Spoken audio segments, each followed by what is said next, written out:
Welcome, welcome. It's my dog with the Texas Space Navy bringing you a Star Citizen video. And as you can see right up here, Invictus 2954. Don't let the plant get in the way. This is what we're coming to check out. This is day one of one of the biggest cells in Star Citizen, or that CIG put out. And it's going to be a fun one. So right off the tram here, you can get yourself some whammers, slammers, some burgers.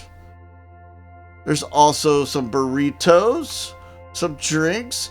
So if you find yourself thirsty or hungry, you can go right there and get yourself some food. Let's go ahead and enter the lobby here of the Bevic Center at Area 18.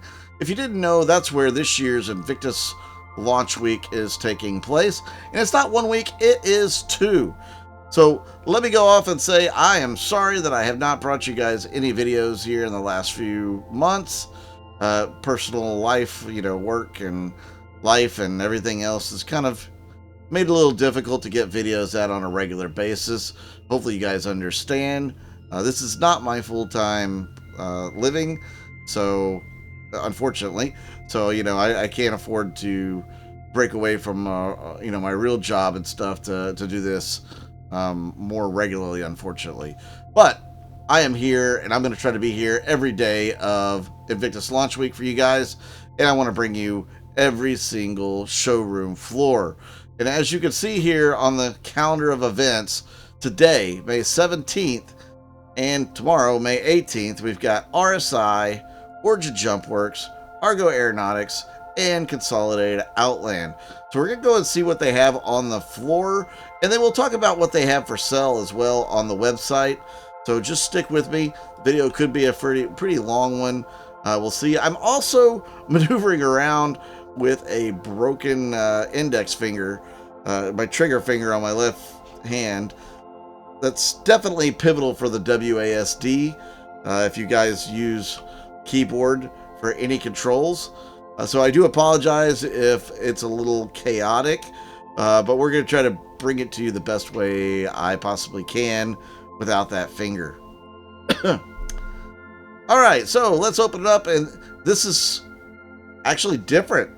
Normally they have the big guy there that's talking and stuff. I really like that. That's awesome. I like that they've changed the hologram here in the Bevic Center for this Invictus. Then you have the recruitment center. If you don't know what Invictus is all about, it's all about recruiting for the Empire, for the Navy, the Marines, etc. They want to get as many new recruits as possible during this time. They break out the big guns. They go from solar system to solar system, showing off the great big capital ships and all the military personnel. And as you can see, the very first thing you notice when you come into the hall is the Polaris. That's right, the Polaris. Now, we're not going to be able to go inside this ship. Not yet, but they have said that this ship is going to be flight ready by the time IAE rolls around. So before November or by November, you, the player, me, whoever has this ship in their hangar, you're going to be able to fly it. You're going to be able to crew it. You're going to be able to take all your buddies, your org mates, etc. on this ship. So that's exciting news because this is one of the most talked about ships in the game. You can see these 4 torpedo ports here. Those are size 10 torpedo ports. So the thing's going to really be able to pack a punch with torpedoes. Then you can see all the gun turrets as well. They spent a lot of time working on the external looks of this ship. They said that it took half of the Manchester team working on this ship to get it to look like this. So they're still working on the inside, obviously, but this is just absolutely gorgeous. This is a new standard above and beyond where they've gone with other ships from my experience. I mean, look at the intricate details on these massive nacelles for the engines. I mean, the armor plating, all of it is fantastic. I mean, I don't know what else to call it. I mean, it's crazy the amount of time and effort they probably put into the artwork for this thing. It's like a mini Idris. I mean, kind of, you know. Obviously, power-wise, it's not, but I mean, just looking at it from this close, it feels like a mini Idris. I mean, it's just such a massive ship, and you know it's going to be absolutely deadly. I wish we could go on board, but again, that's not in the cards today because it's not ready. So I just wanted you guys to see the Polaris. Not to be outdone, you have the Constellation series over here on the sides. You're going to have the Andromeda, the Phoenix, the Aquila, and then the Taurus over here. And I'll be darned if I didn't get those on the nose. I'm sure somebody will correct me if I didn't, but I believe that was the correct order of those ships. Let's go ahead and examine the side hull events. As usual, they have the big guns over here on the outsides of the hull, the components over here. They always have an F8A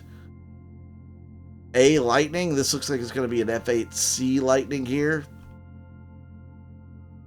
Obviously, also the servers are having a little bit of an issue, stuttering a little bit.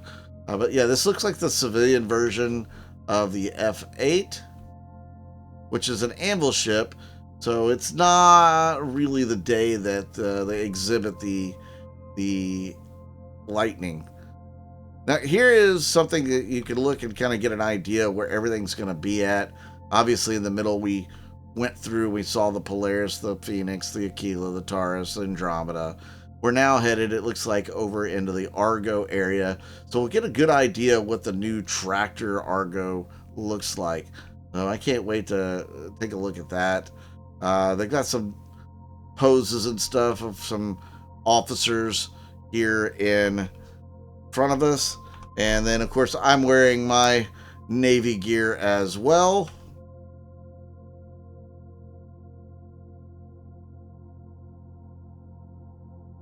And let's take a look. Over here on the right, you have the Origin, looks like 135A, 125A. And then you're going to have the 325A just to the left of it. These are the combat versions of the Origin ships. Origin doesn't really make a lot of combat vessels. They make sleek luxury vehicles. They make, you know, racers, that sort of thing. They're more of a high-end manufacturer. And then if we go all the way over here to the other side, you're going to look and all you see that's from Consolidated Outland in today's event is going to be the Delta, the Mustang Delta. This is their combat variant of the Mustang. Not a super powerful ship, but I think it's a little underrated, or it's going to be. Eventually, maybe this armor is actually going to do something impressive for this ship, but right now it's just kind of been eh. So this ship right here by Argo is the Argo Mole, which is a mining vessel. I'm sorry, is this this is the SRV, isn't it? Mole is going to be bigger. What a way to find out if the server doesn't quit stuttering on me. Oh yeah, this is the SRV. So this is like the tow truck of the universe. It'll be able to use this powerful tractor beam here and lock onto ships and tow them around. You can even tow them through quantum, and supposedly with a few of these you can actually tow ships as big as the Idris or the Javelin to a separate destination to get repairs. Then you have the MPUV cargo, and over here's the MPUV personnel, and then you have the MPUV tractor beam version or tractor here. So really cool that they've got all the modules here. I wish it was just MPUV and then you can buy these modules separately, Maybe that's what they're planning on doing in the future, because I mean they all look the same pretty much, just with different modules on them. All right, let's go ahead and check out a different room before we move on.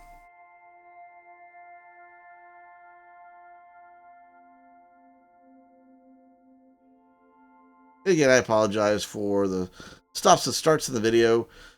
The server is acting up a little bit. Hopefully that won't plague this whole entire experience. All right, so we're going to run underneath all these ships, and we're going to go to the other viewing area of rooms over here.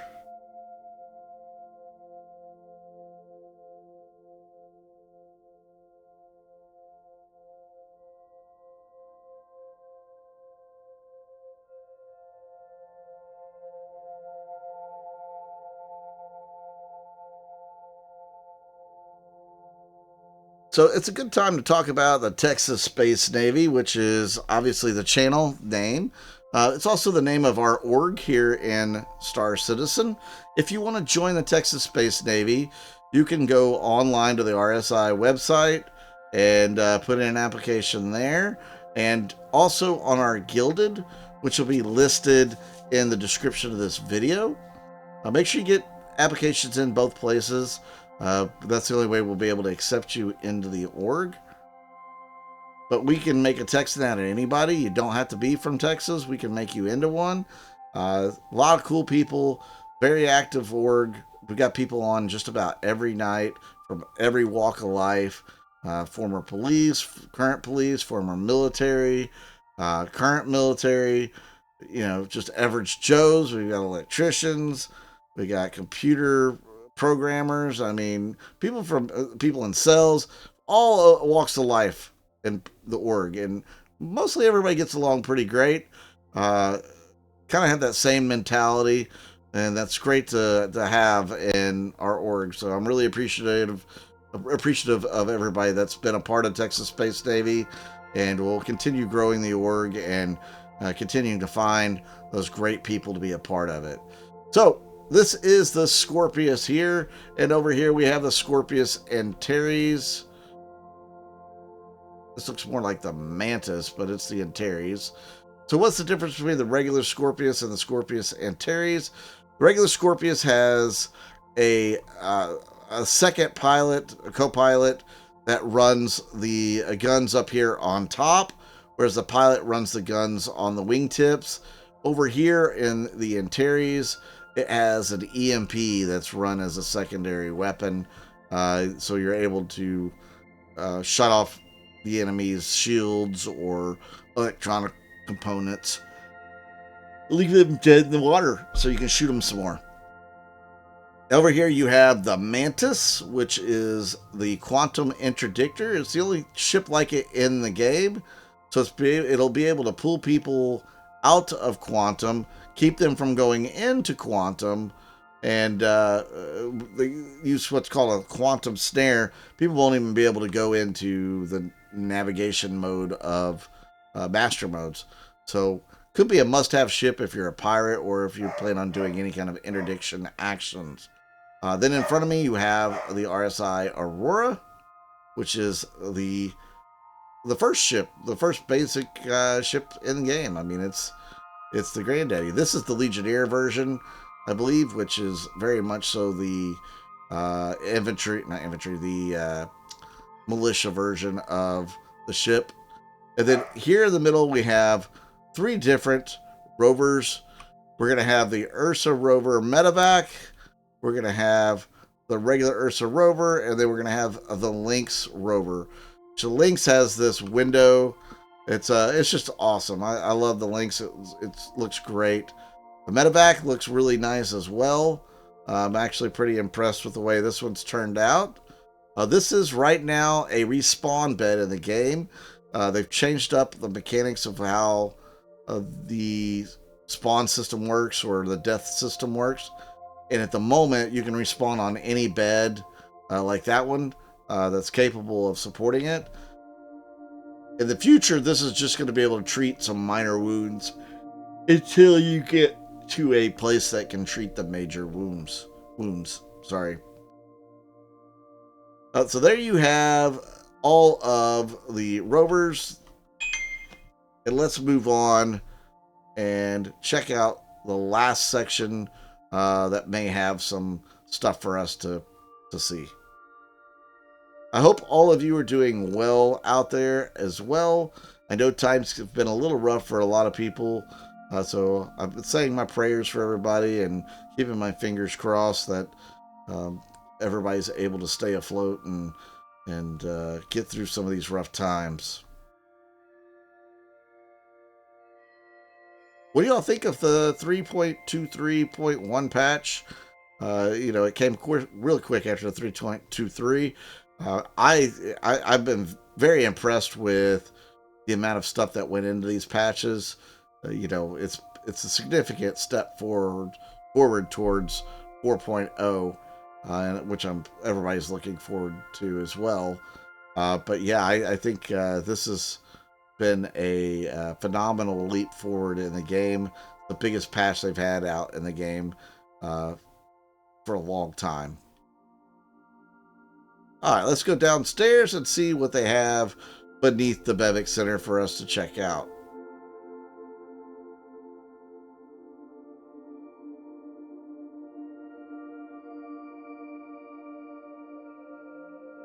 All right. Nothing here but a couple of pictures.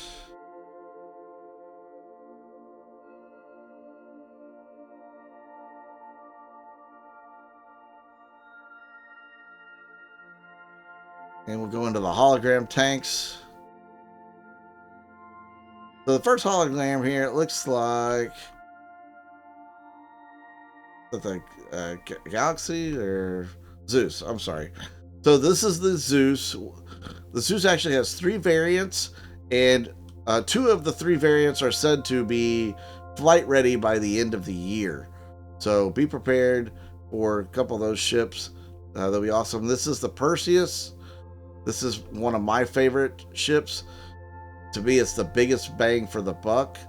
I mean, it does run $675 or so. But yeah, I think it's a great ship for a small group of people. More like a crew of 3 or 4. You're going to be able to handle that ship and do a lot of things with it. And then we have the G12 from Origin. This looks like the anti-air version. So they won't have to have one down here. But yeah, what do y'all think so far of all the sellable ships, vehicles, etc.? Are you trying to pick up on some of the rarer ones that they're only going to have a couple times a day?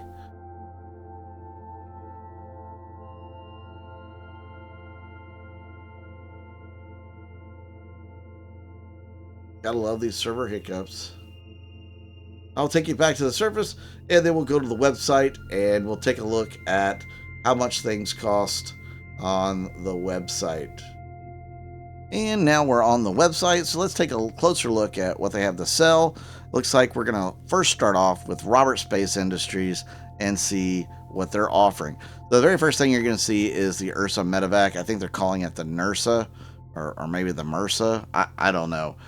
They've got a nickname for it, and sure, why not? So let's talk about why you might want a MRSA in your fleet.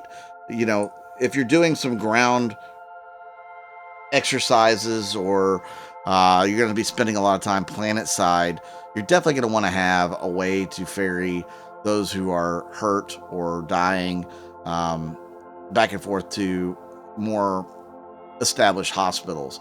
And the MRSA rover is going to be one of the best ways to do it because it's a little more heavily armored than the regular Ursa, which doesn't make sense to me, by the way, but that's a whole other thing.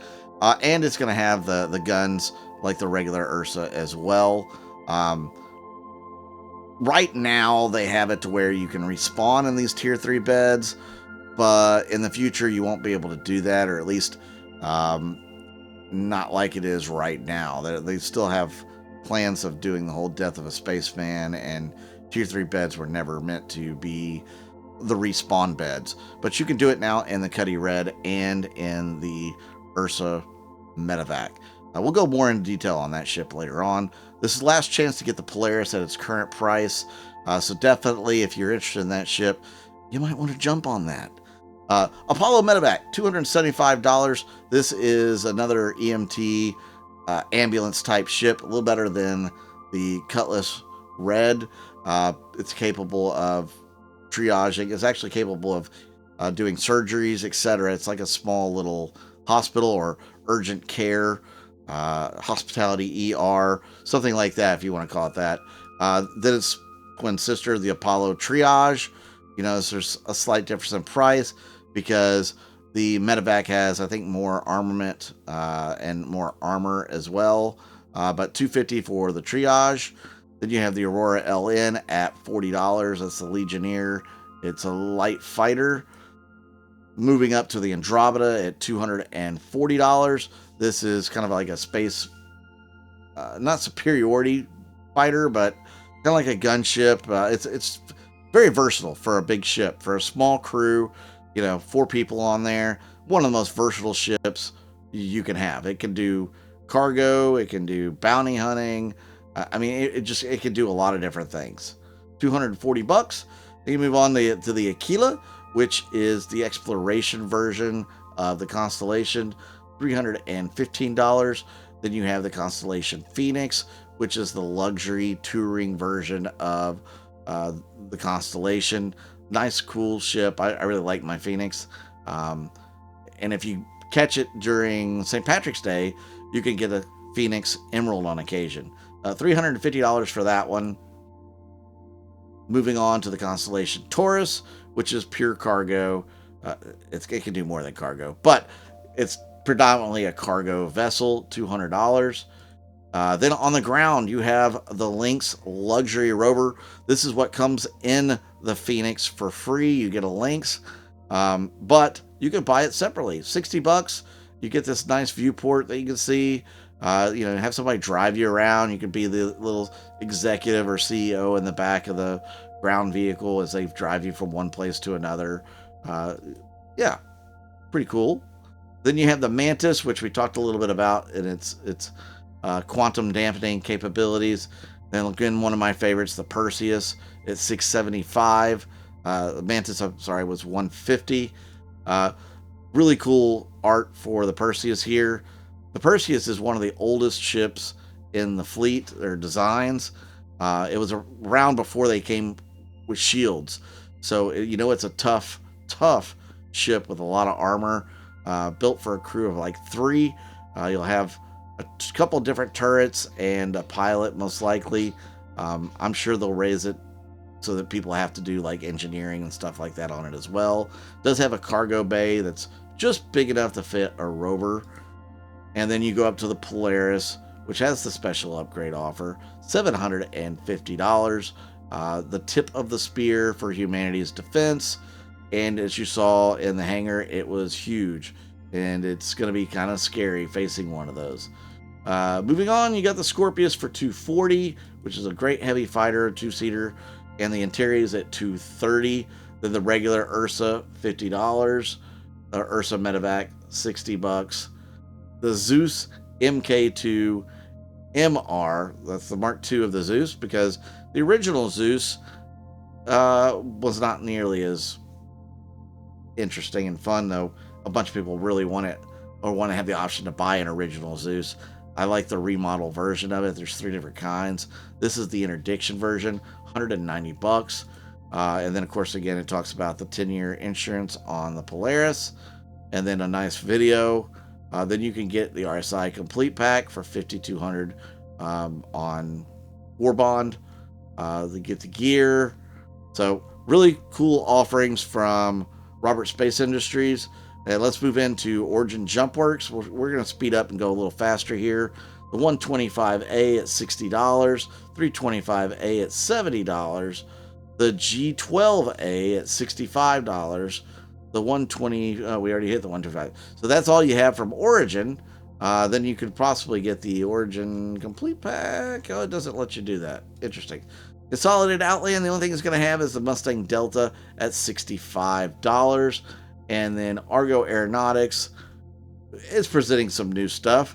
You're going to have the MPUV Cargo, MPUV Personnel, and then the one we talked about, the MPUV, I apologize, the MPUV Tractor, which is the new one. You'll be able to tractor around cargo, move it from here to there. No quantum jumping with this thing. It's just a short travel cargo hauler. Then, of course, you have the SRV, which is capable of hauling vehicles or I guess, towing vehicles around the solar system. So, pretty cool out of Argo. Really interesting offers, of course. I don't know if people are really going to get all of them, but, they're not super expensive, so maybe. SRV could be very handy later down the road. What do you guys think of the first couple of days of sales? Are there any things that stand out to you or are must-haves to you? Are you getting a Polaris? Are you getting a Perseus? What do you plan on doing with those? Let me know in the comments down below. Really appreciate everybody tuning in and watching the videos as usual. Thank you for watching when I haven't been putting them out, but we're going to try to get videos out every day for you guys. Thank you so much. I'm Mud Dog with the Texas Space Navy, and I'll see you out in the verse.